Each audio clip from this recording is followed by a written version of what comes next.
Yo, what's up mga ka-Fambamen for today's ganap? Eto na naman kami sa inyong mga cellphone screens at tara samahan nyo kami, magpapaayos tayo ng mountain bike na pinagkaloob sa atin ni Tita Jen. Salamat Tita Jen. So dito tayo magpapaayos ng ating mountain bike sa Jam In Bike Shop. Dito lang yan sa Bagong Silang, Caloocan. So sa shop nila mga ka-Famba, marami kayong pagpipili ang mga accessories, no? Kung mahilig kayo maglagay ng mga bobot sa mga inyong mga bicycles, at marami sila dito mga tindang mga pangbatang bike, at syempre meron din diyang hindi mawawala ang mga road bikes at mga mountain bikes. So ito na nga ang kwento ng mountain bike na to. So pinagkaloob muna siya sa anak ko ng kanyang Tita Jen dahil hindi nga nagagamit at medyo stuck lang, at tapos yung mga palitan na rin ng mga pyesa katulad nung gulong. Una kong pinas-check kay kuya kung okay pa ba yung gulong, kung may butas ba or may leak. Sa awa ng Diyos, wala naman. Next, yung shifter, palitan na yung mga shifter niya. Yung kabila is dispalyado na, so ang plano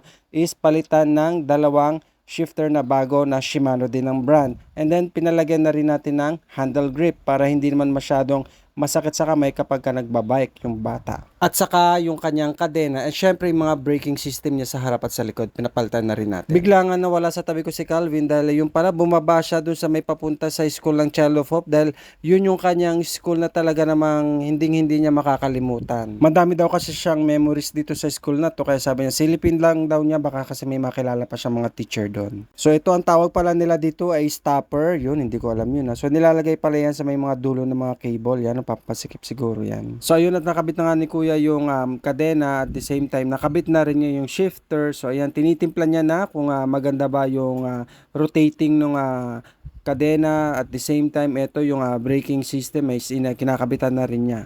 So flex lang uli natin itong bike shop, Jam In Bike Shop. So marami silang accessories, parts and repair. Yan. Dito yan sa Bagong Silang, Caloocan. So okay na tayo. Tapos yung ating repair ng mountain bike. So ito yung mga total na nagastos natin. So almost 955 pesos.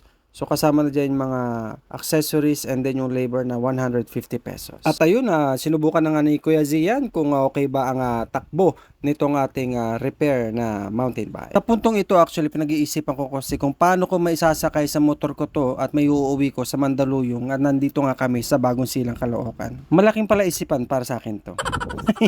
Ito yung itsura ng motor ko, at kasama ko na dito yung mountain bike. So at napadaan nga ako dito sa may San Juan, dito sa mga kaibigan natin mga drivers. So kala mo nagiinuman lang, oh. Shoutout po sa inyong tatlo, Kuya Joel, Miguel, and Kuya Vince Carter. Yan, para kay mga nagiinuman, tanghaling tapat. So ito na, nakarating na nga tayo ng bahay, at ito unti-unti na nating tinatanggal yung napakaraming packaging tape na ibinalot ko dyan. Halos nakadalawang packaging tape ako dyan kasi umaalog-alog siya nung nagbabiyahe tayo mula sa may Commonwealth hanggang makauwi tayo ng Mandaluyong. So ayan na, almost done na tayo, at naikabit na nga natin yung gulong sa likod, at ito kinakabit naman natin yung gulong sa harap. So bibilan natin ng mga bicycle accessories ito, like ng side stand, padlock, then lalagyan natin ng water bottle holder. Depende na lang kay Calvin kung ano pa yung mga gusto niyang idagdag na mga accessories. Hi Sean! So dito na po nagtatapos ang ating for today's ganap. Maraming salamat sa mga nanood, at shout out po sa mga bagong followers ng ating page na to. Ingat po kayo. Bye!